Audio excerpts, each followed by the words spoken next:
Welcome back. Now, earlier on, Vanessa Feltz and Rosie Green shared their experience after their own marriages came to an end. Well, they're both back with us now to take your calls, and we'll get straight to our first caller. And it's Sue. Hi, Sue. Morning, Sue. Hi.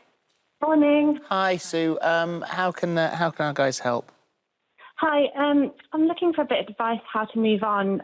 My husband, or ex-husband, is an army officer. He was recently deployed away, and I found out when he got back, it should have been self-isolating, but he'd gone straight to see his mistress, who was also in the army, instead of coming back to see his son. And he's 1 year old, and me. And it's just, I've checked his messages, and I found out he was having this long-term affair. And it's how to move on now, because he's in a relationship with her. And on the message it said that she was obviously really smart and all of these compliments and things. And it's just, how do I sort of move on knowing that she might have a part of my son's life and everything, and it's just all this anger. So sorry. Yeah. This is just Rosie? horrible, Rosie. Horrible. Yeah, I mean, I think that it's so brutal, and I think you have to allow yourself time to grieve, because it's such a loss, the person that you thought you were going to spend the rest of your life with.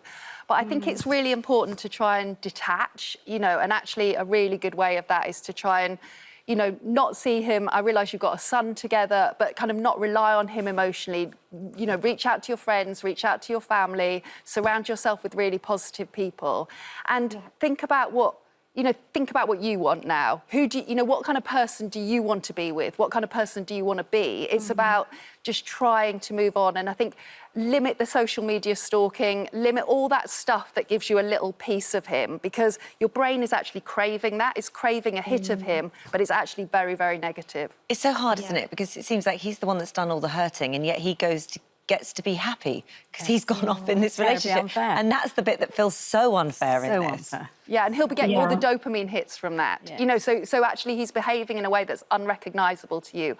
But actually time will mean that things will mellow and you will get stronger as it goes on. I guess. Yeah, time, yeah.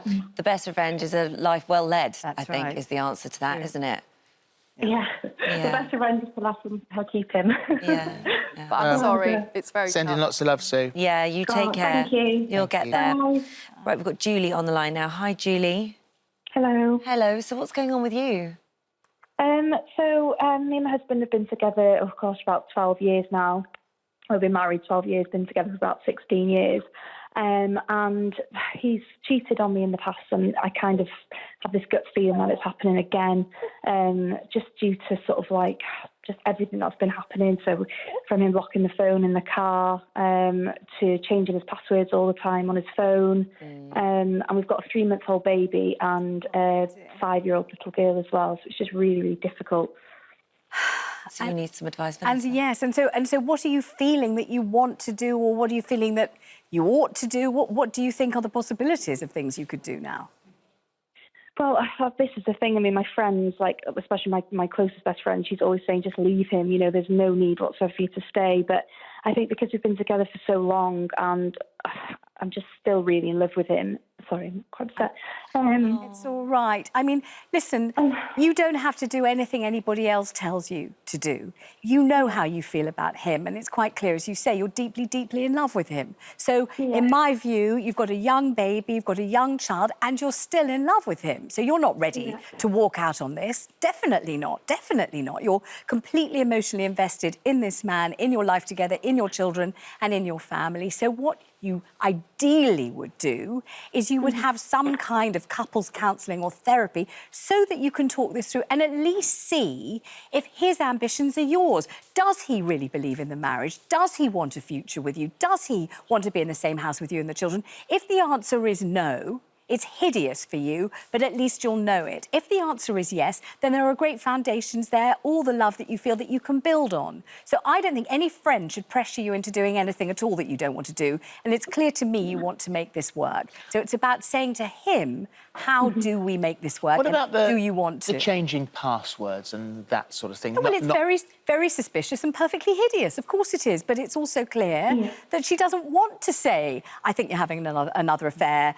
I'm leaving, or get out, or it's over. Because if she did, she would. And she doesn't want to. You've got to get to the bottom of the reason, why is he having these affairs? What is it? Is it because he is trying to run away? Is he escaping for this? Is there something going on with him? Sometimes it can be as flippant as just the opportunity. You know, it's not always that deep. It's not always he's wanting to show something or signal something or he's deeply unhappy. If somebody it could can be just that be somebody was available, feelings. you know? And it was just a pragmatic, let's do it because there's a chance. But It's what not always a big thing. if Julie says, I think we should go to couples counselling, and what if he says no? Well, if he says no, that's a massive signal that he doesn't care in the way that you care and he's not invested in the way that you are. And in that case, despite all you feel, then I think you might feel that you've got no choice but to consider life without him. But you need to establish, first of all, is he sorry? Why is he doing it? And will he stop before you go any further with this, I think. But I don't think you should leave because any friend tells you to. Oh, no, I agree with that. It's a good place to start, isn't it, Julie? Thank you for your Good call. luck. Look after yourself. Thank you. Thanks, All right, Julie. thanks. We've got Kelly now. Hi, Kelly. Hello. Hi there. Good morning. Right, how can we help? Okay, so my husband had an affair while I was pregnant, and he called it off when I found out.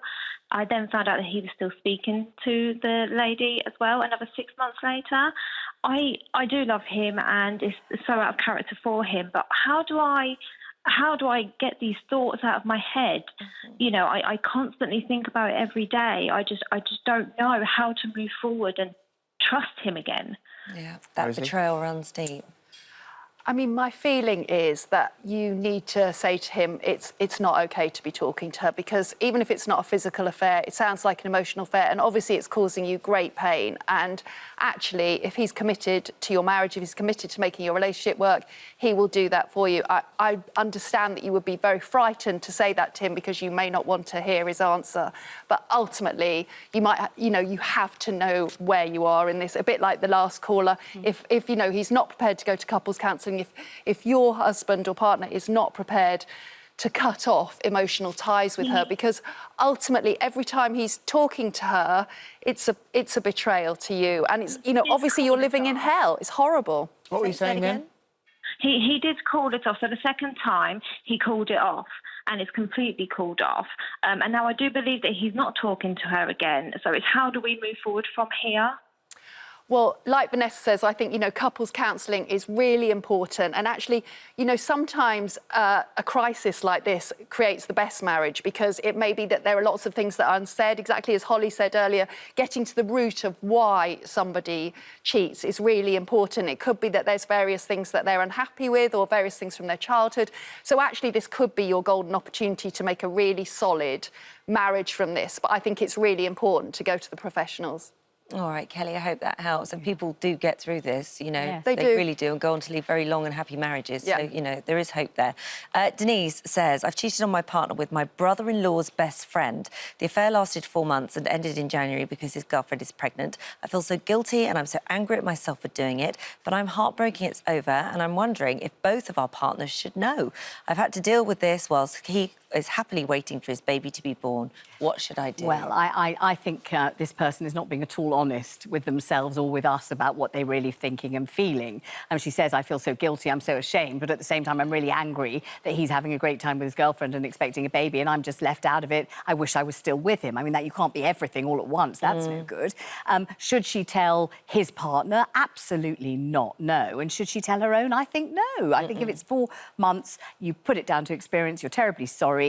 What is she trying to do? Is she trying to rake it all up again? Is she trying, in my view, I think, to get revenge? He dumped her for the pregnant partner, and she wants to cause as much trouble as possible. Is she trying to break them up? Yeah, she's trying to break them up. She's trying to cause trouble and have it while pretending that she feels guilty and sorry. So don't She's do just anything. cross, isn't she? She's cross, angry, rejected, and thoroughly fed up. And she wants to make as much trouble as she can. And I don't think she should. I think she should really, you know, swallow that feeling and try to move on with her own partner and concentrate on her own life, not messing up his life. OK, brutal.